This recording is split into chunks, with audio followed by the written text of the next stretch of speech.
All right, so I'll do the same thing now for Year 12 Extension 1. First of all, just going through the syllabus.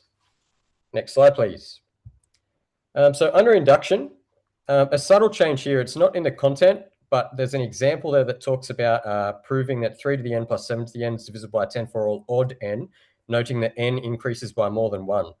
So previously that was explicitly in Extension 2, but now it's an example in Extension 1, so we can only assume that that's fair game for Extension 1. Under vectors, some pretty significant changes here. Vectors in 3 dimensions has been moved from Extension 2, and that's all of the same things that you were doing in 2 dimensions, things like adding, subtracting, scalar multiplication, dot product, projections, etc. That's all in 3 dimensions now in Extension 1. Motion in vector form in 2 dimensions, a lot more detail than the previous syllabus. And just to make a point, the previous syllabus had 1 content point. The new syllabus has 10 content points on motion and vectors. And those concepts, displacement, velocity, acceleration vectors, Cartesian equation of the path of motion, and relative velocity. I should mention the Cartesian equation of a path of motion restricted to lines, parabolas, and circles. A very sensible decision is that is the same restriction that's in Year 11 Extension 1 on finding the Cartesian equation of parametrics.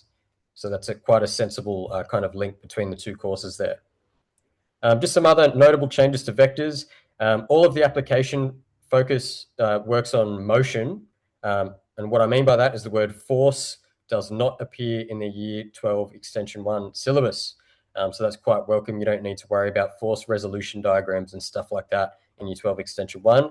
And all of the geometric results have moved to Extension 2. Next slide, please. Inverse trig functions, that entire topic has moved from Year 11 Extension 1.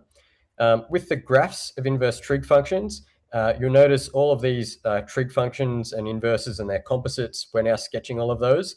All of those are already in the Cambridge textbook, but now they're explicit content points. Transformations of inverse trig functions are also in there. I brought this up because there's a subtle point here in the sense that trig functions, inverse trig used to be in Year 11 Extension 1, but dilations were in Year 12 Advanced. So dilations are now in Year 11 Advanced, and inverse trig is in Year 12 Extension 1, the implication being dilations of inverse trig functions are now fair game. So that would be easy to miss if you just thought it was a copy and paste from the old topic. It's not quite. Under further derivatives of functions, parametric differentiation is explicitly in Year 12 Extension 1 now. And the next point here, I've really just put it there for the notation that's been used rather than the concept, because that notation is a little bit scary looking, and you wouldn't want someone to see that for the first time in an assessment, I would imagine. Next slide, please. The next few content points all reflect the idea that the Year 11 Extension 1 no longer has any calculus in it. So multiple zeros of polynomial functions, that's Year 12 now. Related rates is Year 12, and the modified exponential growth and decay model is in Year 12 as well. Area between curves, I mentioned this when I was talking about advanced, but area between curves is now specifically in Year 12 Extension 1. Under differential equations, the topic is largely the same, but the language is a little bit different, and it's worth having a read of that just to make sure that we're kind of on the same page. For example, we don't call them direction fields anymore. We call them slope fields. The order of a differential equation, an IVP, is defined. There was an old syllabus content point, quite a strange one, that required students to identify a first-order linear differential equation, even though they didn't know how to solve them generally. So that is now removed, so that's good as well. Also, recognition that the logistic DE can only be solved in Extension 1 if they're given the partial fractions decomposition, which I think we all knew, but it was good to have it in writing anyway. Next slide, please. So under the stat side of things, again, notation, if we're talking about a binomial random variable using X to denote a binomial random variable, that's already in the textbook, but it's in the syllabus as well. Central limit theorem is new to the Year 12 Extension 1 course, and normal approximation to a binomial has been removed. Central limit theorem will be an interesting thing to assess, I think, because a lot of the time we're effectively doing problems on the application of it, but the syllabus does make very clear that they need to understand what the central limit theorem is other than the fact that, normal distributions are great because they always work. There's a bit more to it than that, and that makes it clear in the syllabus as well. Just lastly, some broad things that will pop up when I talk about extension 2. Products to sums has been removed. I bring this up because products to sums, you would use those in the old trig equations content in Year 12 Extension 1. T formula has moved to Extension 2, and the auxiliary angle method has moved to Year 11 Extension 1. Next slide, please. All right, so on the right-hand side here, there are 18 chapters in the Year 12 Extension 1 book that includes all of the advanced stuff. And you can see how the syllabus maps across. Everything's got its own little chapter, with the exception of areas of compound regions. And you can see we've snuck an extra exercise into chapter 4 in the advanced integration chapter.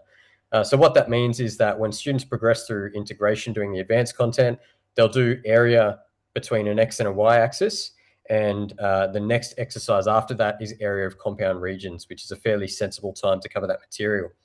Vectors has been split, as you can see. The main reason for that is because the vectors and motion is quite different compared to the rest of the vector stuff involving dot products and projections and things like that. Vectors and motion also includes projectile motion, of course, and also further applications of calculus. That gets addressed in kind of the key skills component, which is chapter 13, and chapter 14, differential equations. That really does warrant its own chapter. Next slide, please. So again, with the Extension 1 book, we've really put a lot of effort into making sure that we don't go over the top in terms of the content, and making sure that we're catering to all learners in the classroom. All of the worked examples have been reviewed, extra steps added into the worked examples, extra examples where needed to kind of clarify a few ideas, and just the explanations in general have really been reworked to kind of make it a bit more accessible. As with advanced, learning intentions at the start of each section, skill sheets for every topic, skill checklists, and videos for every worked example. So we're really kind of trying to make sure that no one feels left behind as they kind of take on the challenge of this Extension 1 course. We know, if someone might pick Extension 1 and the only reason is that they really want to be an engineer, and we just want to make sure that even though maybe they struggled in Year 10 or something, that they've got as much as they possibly can to help them get through this difficult course.